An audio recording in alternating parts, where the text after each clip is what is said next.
Shalom. Puji Tuhan. Ada damai sejahtera? Tadi saya senang lihat kata-katanya luar biasa. Ujilah aku, cobalah aku. Sekarang kita masa diuji, minta dicoba. Kita udah ngomong, ujilah aku Tuhan, cobalah aku Tuhan. Tetapi kelihatannya kita nggak siap. Ngomong aja, kita minta diuji, minta dicoba, tetapi tidak siap. Saya di sini bukan KKR, bukan juga sebenarnya bukan karena apa? Saya mau membagikan apa yang Tuhan berikan kepada saya, yang saya tidak pernah dapatkan selama saya hidup. Dari guru saya manapun juga.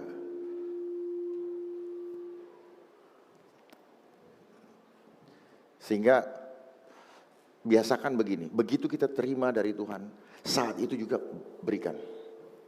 Jangan pernah simpan. Karena kalau kita simpan, maka kita tidak akan diberikan yang baru. Amin. Itu prinsip Tuhan. Terima, kasih, dan menerima dari Tuhan dengan tangan yang terbuka, dengan hati yang terbuka, sehingga Tuhan akan isi terus kita, dan kita tidak akan pernah kekurangan. Kita akan selalu menerima hal-hal baru ketika kita punya hati memberi. Kenapa? Karena kita mendapatkan kasih karunia. Kasih karunia itu memberi, bukan mengambil. Tetapi apa yang kita lihat sekarang, dunia, mereka mau mengambil. Apa yang mereka mau ambil? Damai sejahtera. Oleh sebab itu, tema yang saya mau bawakan adalah pertahankanlah gambar Allah sampai pada kedatangannya. Karena kita adalah pemenang. Kalau kita sudah pemenang, namun bagaimana untuk menjadi pemenang, bahkan lebih dari pemenang, kalau nama Kristus dikemakan, diagungkan di atas bumi ini. Amin. Pertanyaannya, masihkah nama Kristus diagungkan, dibesarkan, digaungkan setiap hari? Tidak, karena dunia ini sedang dikuasai oleh si jahat. Memang kita berasal dari Allah, tetapi dunia ini mengendalikan sistem yang ada. Sistem daripada si jahat. Firman Tuhan. Kita tidak memfitnah, kita tidak mengatakan siapapun juga, tetapi ini firman Tuhan. Kita berasal dari Allah, tetapi dunia ini dikuasai oleh si jahat. Oleh sebab itu, maka kita harus hidup. Dan kita semua mencerminkan kemuliaan Allah. 2 Korintus 3 ayat 18. Dengan apa? Dengan muka yang tidak berselubung.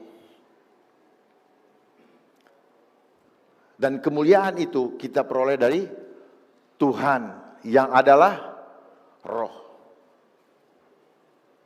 Dan roh yang mengubahkan kita menjadi serupa dengan gambar Allah. Lalu apa yang membuat kita takut? Apa yang membuat dunia ini menjadi gentar, gelisah, dan sebagainya?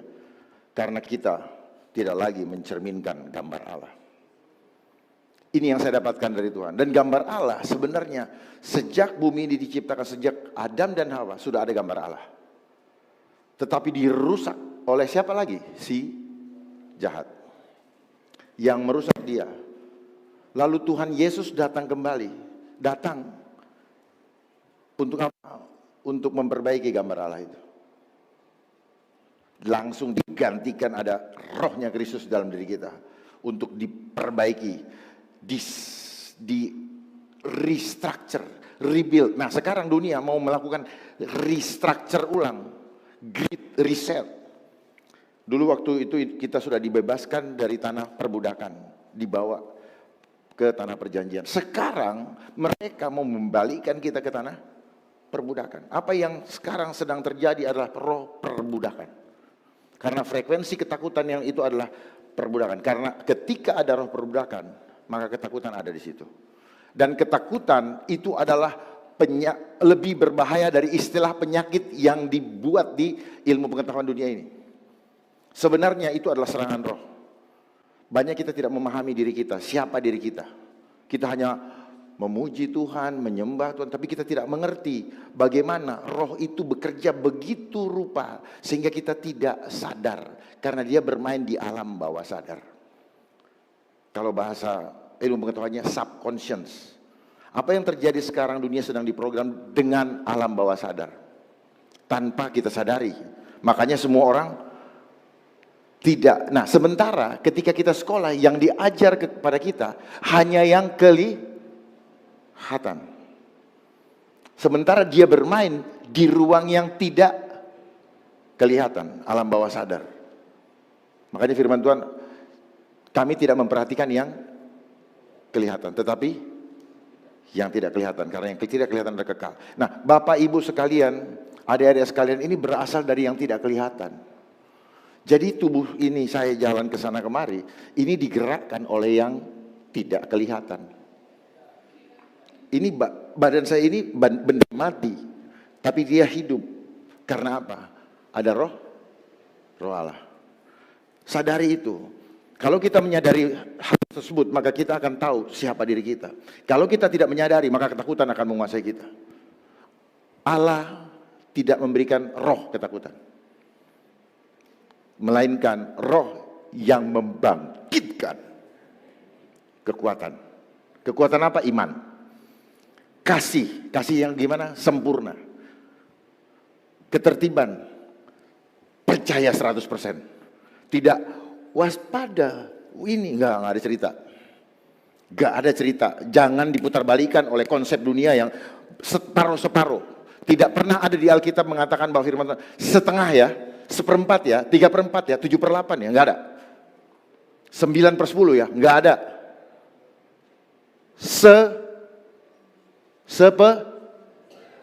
Sepenuhnya. Dunia sekarang menggiring kita untuk jangankan setengah, malah mau diambil semua untuk tidak sama sekali mengandalkan Tuhan. Itu yang terjadi saat ini. Baik, saya akan persingkat ini. Banyak materi yang saya berikan, cuman kalau lihat waktunya biasanya nggak cukup, nanti Bapak Ibu nggak bisa bertanya. Saya lebih suka nanti berdialog supaya Bapak Ibu bisa memahami. Karena ini sesuatu yang baru, ya, untuk memahami ini. Kita sering tidak memahami. Tadi ketika saya bilang 2 Korintus 3 ayat 18. Dan kita semua mencerminkan kemuliaan Tuhan dengan apa? Dengan apa? Tolong dibaca dulu deh, biar nyambung. Dan kita semua mencerminkan kemuliaan Allah dengan apa? Pertanyaannya, apa yang terjadi sekarang? Enggak, saya harus menyadarkan supaya Alkitab ini hanya jangan jadi dongeng, hanya jadi bacaan. Dia hidup karena firman Tuhan itu roh. Pastikan itu roh. Jangan kita cuma nyanyi begini terus kemudian tidak menikmati kata-kata, karena perkataan yang keluar tadi adalah berkuasa. Jangan main-main dengan perkataan. Jangan main-main pasang telinga untuk mendengar. Jangan main-main. Kenapa penting ini telinga? Pendengaran ini. Karena telinga ini kalau dijadikan satu, bentuknya seperti hati. Ear. Bahasa Inggrisnya hati apa? Heart. Ear-nya di tengah. Ini menggambarkan hati Kristus. Filosofinya seperti itu. Jadi telinga ini adalah hanya untuk mendengar hatinya Tuhan. Pernah dengar nggak ini? Seringkali telinga kita pakai untuk mendengar apa? Berita-berita yang menakutkan. Media-media yang menakutkan. Tujuannya apa? Karena berita yang buruk buat dia adalah duit. Makanya dia punya moto apa? Bad news is a good news. Semua kita digiring untuk masuk ke dalam apa? Mengejar cinta. Akan apa? Akan uang. Itu yang membuat kita ketakutan. Sehingga kuasa Tuhan tidak ada. Di dalam angka nggak ada kuasa Allah. Karena itu adalah bilangan itu. Dia bicara bilangan.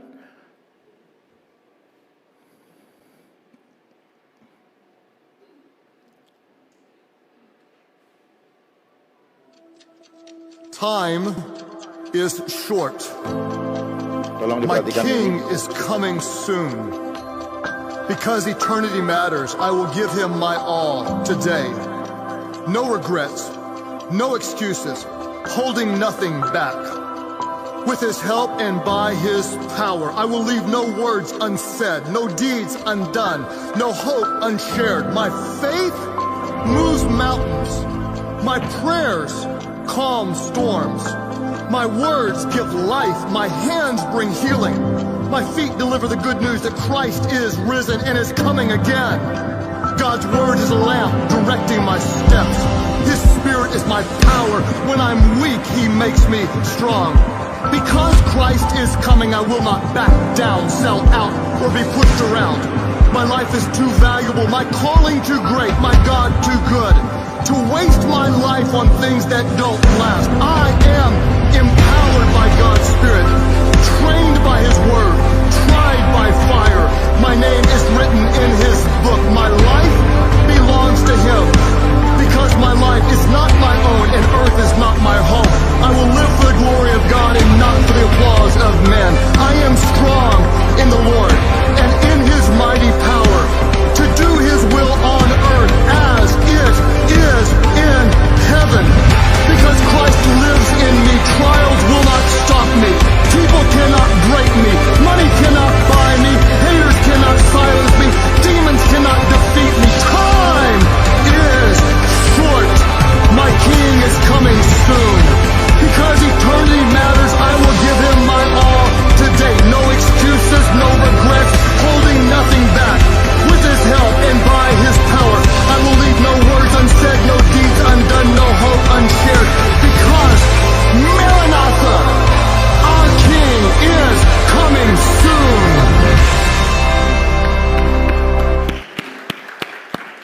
Kenapa pesan ini saya sampaikan? Karena apa? Menjelang kedatangannya kedua kali, gambar Allah di dalam diri kita dirusak.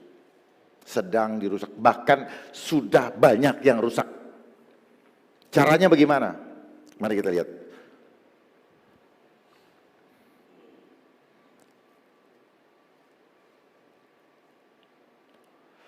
Kenapa kita harus mempertahankan gambar Allah? Kenapa sampai kedatangan Tuhan yang kedua kali? Sebab inilah kehendak Bapakku, yaitu supaya setiap orang yang melihat anak, yang percaya kepadanya beroleh hidup yang kekal, dan supaya aku membangkitkan pada akhir zaman. Amin. Siapa anak Allah? Ia adalah cahaya kemuliaan Allah dan gambar wujud Allah, dan menopang segala yang ada dengan firman-Nya yang penuh kuasa. Dan setelah ia selesai mengadakan penyucian dosa, dikuduskan, ia duduk di sebelah kanan yang maha besar di tempat yang tinggi. Dikuduskan artinya adalah dipisahkan untuk Tuhan. Separated unto God. Dipisahkan untuk Tuhan. Jadi kalau kita sudah dikuduskan, sudah disucikan dosa kita oleh pengorbanan Yesus di atas kayu salib untuk menggantikan kita yang harus tergantung di sana, maka kita jangan menyia-nyiakan special treatment dari Tuhan. Dipisahkan untuk Tuhan, separated unto God. Kita adalah orang-orang kudus. Ketika kita mengaku Yesus adalah Tuhan, Dia yang telah dibangkitkan dari antara orang mati, kita mengaku dengan mulut kita, maka kita diselamatkan. Dimanapun kita berada, kita diselamatkan. Ini iman. Karena apa? Kenapa kita disebut orang-orang beriman? Karena kita hidup. Karena hidup kita karena percaya. Tetapi apa yang terjadi sekarang? Dunia memaksa kita melihat supaya dia ragukan kita. Come on, keadaan, faktanya seperti ini. Saya kasih tahu rahasianya, fakta bisa dibuat. Faktanya dia salah, padahal direkayasa supaya dia jadi salah. Faktanya dia mati. Suka-sukanya matinya karena apa? Tetapi bisa, misalnya matinya karena dibunuh oleh seseorang. Karena ada kekuatan bisa membuat matinya tidak ketahuan siapa pembunuhnya dan sebagainya. Ini yang menjadi kekacauan sekarang, di mana kita semua melewati pendidikan yang semua berdasarkan buku, data, ya, jurnal. Sehingga kita selalu terlambat. Kenapa? Memang mereka merencanakan seperti itu tanpa kita sadari. Supaya apa? Apa yang tidak ada di buku, kebingungan kita menghandlenya. Makanya kita suka tertipu oleh udang di balik batu. Kalau belum, apalagi dengan orang yang belum pernah kita kenal. Kita ketemu, dia datang dengan begitu manis dan kita nggak tahu isi hatinya. Kita hanya lihat sikap tampangnya. Makanya banyak lelaki misalnya mau pacaran, dia sewa mobil dulu, dia datang, dia kasih lihat ke orang tuanya, akhirnya jatuh cinta karena apa? Mobilnya bagus. Tapi dia nggak tahu hatinya. Nah, dunia pun begitu. Dibuka yang terlihat oleh mata, buku dibaca, dan sebenarnya kita yang dibodoh-bodohin. Kenapa saya bilang? Puji Tuhan, saya dibukakan sama Tuhan, saya bagikan ke Bapak Ibu. Karena apa? Apa yang ada di data, apa yang ada di buku, itu adalah masa lalu. Masa lalu, bukan masa depan. Kita menghadirkan masa depan untuk masa kini. Tetapi mereka mau menggiring kita. Dia mau mengerjakan sesuatu di depan, tetapi kita disuruh melihat referensi yang ini. Makanya kita selalu terlambat. Ya, kok begini? Kok begini? Padahal sebenarnya sudah diingatkan, nanti begini. Karena kita tidak terbiasa, kita tidak bisa melihat apa yang tidak kelihatan. Karena kita tidak pernah diajar untuk mengenal diri kita, bahwa diri kita berasal dari yang tidak kelihatan. Dan dunia ini dikendalikan oleh yang tidak kelihatan. Tubuh kita ini hanya bisa bergerak oleh yang tidak kelihatan. Dan yang tidak kelihatan itu nggak bisa dihitung pakai angka. Nggak bisa dihitung pakai angka. Tetapi kita selalu suka dengan angka. Karena apa? Sejak kita di sekolah diajar angka-angka. 1, 2, 3, 4, 5, 6, 7, 8, 9, 10. Kalau Bapak Ibu dapat 10, saya 5. Nggak disuruh sombong, langsung sombong. Saya lebih hebat dari itu. Begitu, ini yang saya bilang permainan alam bawah sadar. Tanpa kita sadari, kita merasa, kita tergiring dengan program. Akhirnya apa? Selama hidup kita sibuk mengejar angka itu. Dan angka itu adalah simbol. Simbol apa? Simbol yang dibuat oleh manusia untuk apa? Untuk merubah kemuliaan Tuhan. Karena kita kehilangan kemuliaan Allah, maka manusia ingin tetap dipermuliakan. Lalu dia membuat simbol-simbol yang kita kenal dengan bahasa pengetahuan kuantitatif. Angka-angka, bukan kualitas. Yang penting kelihatan sama orang, 100 kali masuk gereja, shalom dan sebagainya. Tapi bukan kualitas yang dicari. Hanya yang penting dilihat bapak mama, yang penting dilihat teman, yang penting. Jadi kita lebih fokus untuk apa? Pencitraan diri kita. Bukan fokus kepada Tuhan. Padahal ujilah aku Tuhan, cobalah aku, selidiki hatiku dan sebagainya. Menghadirkan surga di bumi, itu adalah cara tujuan Tuhan. Jadilah kerajaanmu di bumi seperti di surga. Apa yang harus kita hadirkan? Ekspresikan kemuliaan Tuhan di bumi ini. Dengan sering mendengungkan tentang keagungan Dia. Tetapi apa yang terjadi? Banyak tempat-tempat peribadatan tutup. Ibrani 10 ayat 25. Janganlah menjauhi tempat peribadatan. Pertemuan ibadah menjelang kedatangannya yang kedua kali. Tapi apa yang terjadi? Dengan berbagai macam alasan yang diberikan oleh si jahat, kita termanipulasi. Bahwa jangan khawatir, jangan takut dengan apapun. Rest. Kenapa? Duduk di sebelah kanan Allah. Itu tandanya apa? Yesus sudah menyelesaikan pekerjaannya. Kenapa dia duduk? Karena dia sudah menyelesaikan pekerjaannya. Dan tidak ada lagi ketakutan. Dia sudah mengalahkan kekhawatiran. Dia sudah mengalahkan segala penyakit permasalahan kita. Cukup rest inside. Tuhan maunya itu. Jadi iman itu bicara tidak adanya kekhawatiran. Tetapi kita tidak pernah diajarkan bagaimana caranya beriman. Itu bisa difoto, silakan. Ya. Dan kita dikuduskan. Kata kudus itu pertama kali ketika hari ke-7. Hari ke-7 adalah perhentian. Dan itu dikuduskan oleh Tuhan. Yang artinya apa? Dipisahkan untuk Tuhan. Jadi ketika Yesus naik ke surga, duduk di sebelah kanan Allah Bapa, dia duduk, artinya dia sudah menyelesaikan pekerjaannya, dan dia tidak ada lagi rasa khawatir, karena semua sudah selesai. Amin. Semuanya sudah selesai. Tetapi ketika itu, Tuhan memproklamirkan dengan membawa musuh di bawah tumpuan kaki Kristus. Itulah dasar kita adalah pemenang, bahkan lebih dari pemenang. Kita tidak berperang, tetapi Tuhan yang berperang untuk kita. Kenapa kita harus gentar? Saya melihat kegentaran yang luar biasa di bangsa ini saat ini. Gara-gara apa? Gara-gara kita tidak mengerti permainan iblis. Tanamkan, anak-anak Tuhan tidak akan pernah bisa ditipu oleh iblis. Kita punya kuasa. Ucapan kita ketika kita bicara dalam nama Yesus, begitu powerful kuasanya. Saya bisa praktekkan nanti. Jadi jangan kita hanya bicara secara teoritis, kita harus bisa mempraktekkan supaya orang bisa mengerti. Beriman itu adalah berimajinasi.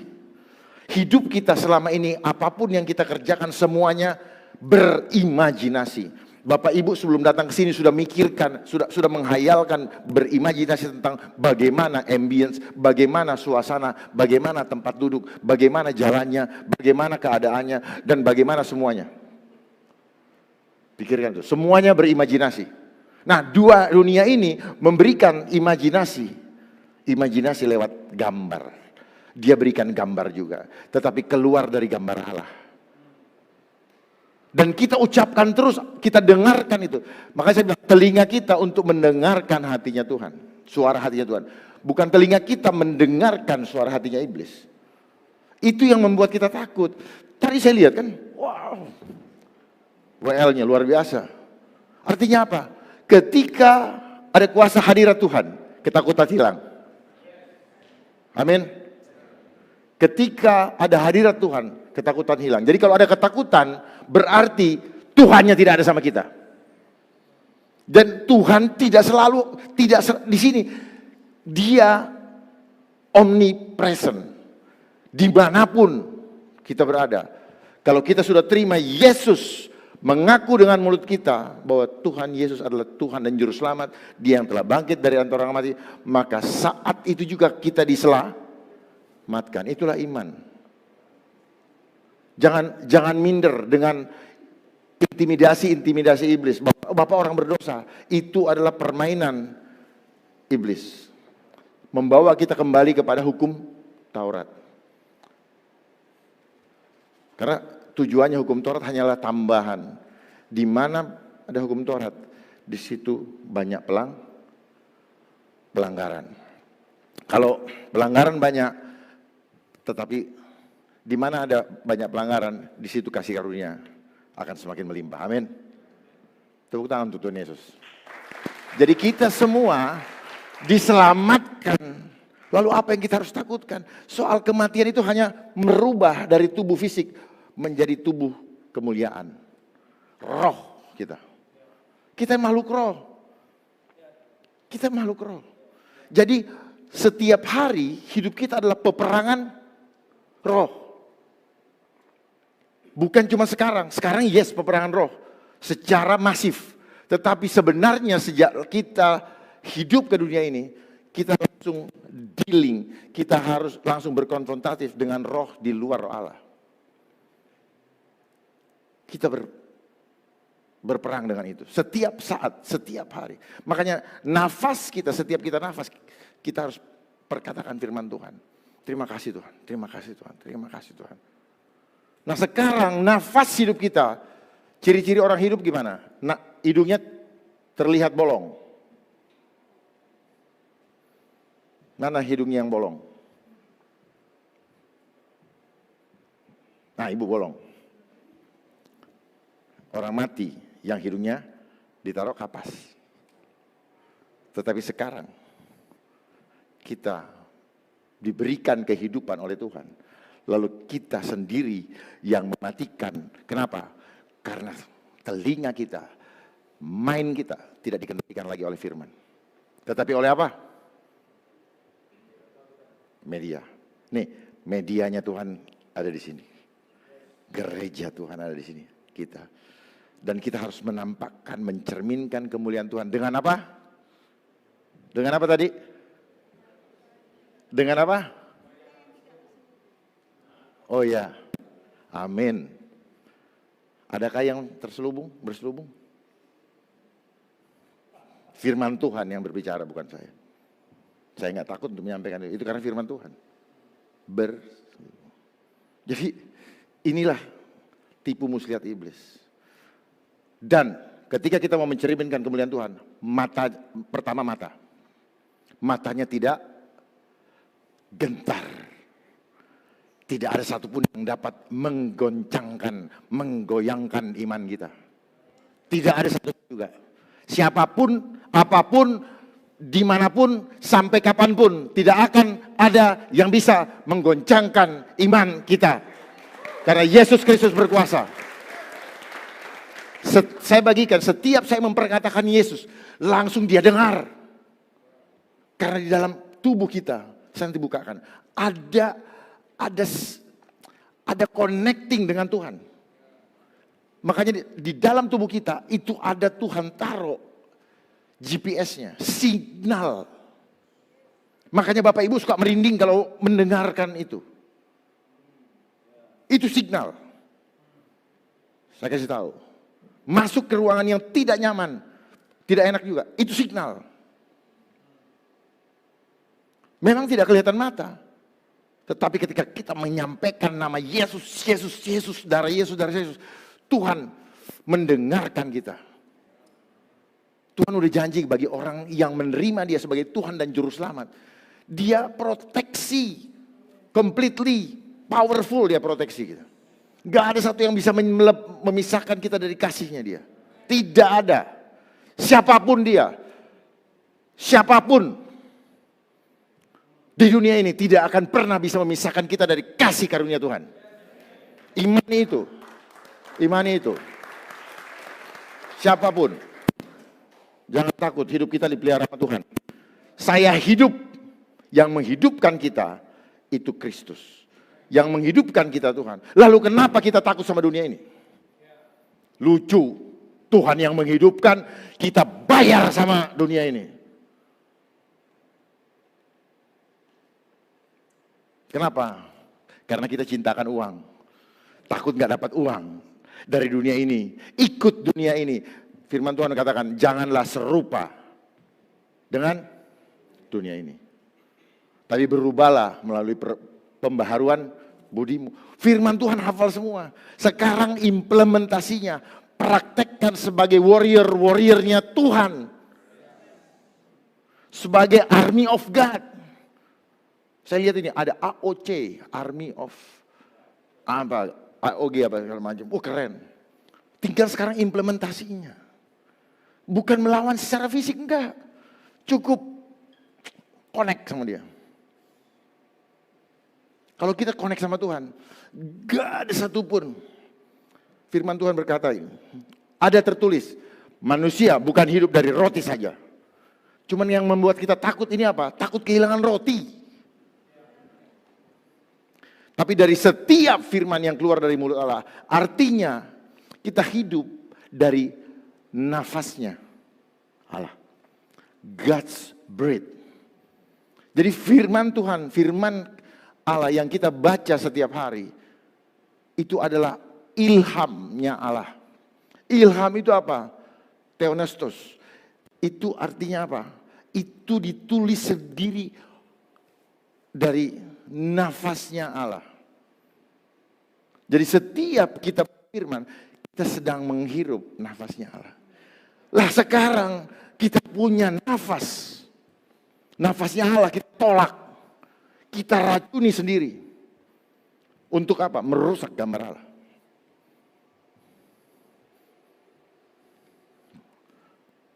Ya. Berikutnya.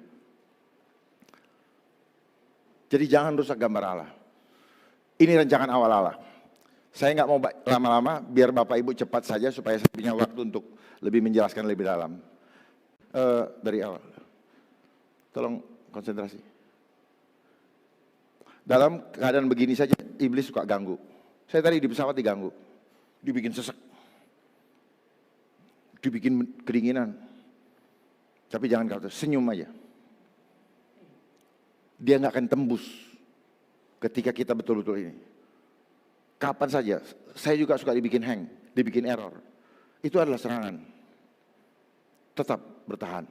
Jangan gentar. Nah, itu adalah intimidasi. Begitu datang, makanya intimidasi, ketakutan ini yang paling berbahaya. Karena hanya itu senjatanya iblis. Lawannya apa? Ya Roh Kristus. Sementara kita sudah tahu ada Roh Kristus di sini.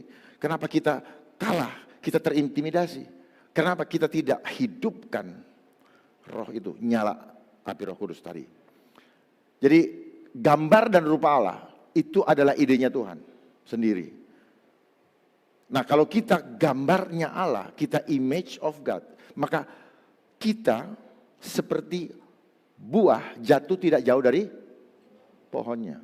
Maka kita harus persis dengan pokok anggur. Tetapi kita suka lepas dari pokok anggur. Firman Tuhan mengatakan kalau dia lepas dari pokok anggur, maka daun itu kering, tidak ada lagi gunanya, maka dimasukkan ke dibakar. Nah, kehidupan kita selama ini, kenapa? Karena daya tarik dunia. Dengan segala macam iklan-iklannya. Wah, mobil Mercy, tas Hermes, Louis Vuitton, Belly, terus apa itu, dan sebagainya. Yang membuat kita selalu justru mengejar itu, bukan mengejar kasih Allah. Ini yang membuat saya mempelajari, oh ini toh yang membuat kita menjadi lemah. Di sekolah juga kita selama seminggu hanya belajar apa? Mengasah intelektual, tidak mengasah spiritual kita. Berapa banyak waktu kita habis percuma selama ini hanya untuk mengejar supaya nanti kalau sekolah saya bisa melamar pekerjaan dan saya bisa dapat uang. Tujuan kita bukan itu. Kita datang di sini, hidup di sini, Tuhan punya maksud. Ada rencana Tuhan. Untuk apa? Cuma satu. Permuliakan namaku. Gak ada yang lain. Hanya permuliakan namaku. Kita habis waktu, orang tua kita mengeluarkan uang. Tetapi apa? Di masa-masa seperti ini, saya melihat dengan jelas bahwa gelar-gelar yang pernah kita terima tidak pernah bisa menolong kita. Tidak pernah bisa menolong kita. Jabatan kita, semuanya hilang tengkurap ketakutan. Ternyata jabatan kita, reward, gelar kita, tidak membuat kita menjadi orang-orang yang tangguh, semakin kudus, tidak. Justru ditarik keluar. Jadi Tuhan sudah pisahkan kita untuk Dia. Terus kemudian kita membiarkan diri kita ditarik lagi keluar untuk menjadi tidak kudus. Karena hilang gambar Allah tadi. Ditarik oleh apa? Oleh si jahat. Kita sibuk untuk memikirkan hal-hal duniawi. Masih senang mau pergi. Perhatikan, kenapa kita setiap ada liburan selalu dikasih liburan. Dan semuanya konsepnya, kalau liburan, ayo kita keluar kota. Ngabisin duit. Apa yang kita cari? Cuman kesenangan mata. Habis di sana apa? Belanja, makan, perut, tidur.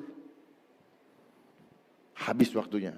Dan sekarang orang, aku tetap mau pergi ke sana, ke sini. Bisa naik pesawat. Itu adalah tipu muslihat yang tanpa disadari. Saya bisa berpikir begini kenapa? Setelah saya gini, kayaknya di mana aja indah loh. Mulia kok, indah kok, karena semua Tuhan yang ciptakan, amin. Gak ada pembedaan setelah kita bisa melihat. Tidak ada orang cantik, tidak ada, menurut dunia diklasifikasikan cantik dan sebagainya. Atau jelek, apa gendut, apa segala macam dunia. Tapi di mata Tuhan, semua kita mulia, amin. Ini konsep-konsep seperti ini yang harus kita pahami. Jadi membuat diri kita apa? Tidak pernah merasa lebih, tidak juga merasa minder. Sehingga kita tidak boleh sombong, kita tidak boleh melakukan hal-hal yang tidak berkenan kepada Tuhan. Kita hidupnya saling menolong, tetapi apa sekarang? Berapa hartamu? Oh, dia orang kaya dan sebagainya. Tidak ada lagi tolong menolong. Semuanya bohong. Semua hidup dengan pengen dibilang Bapak itu hebat.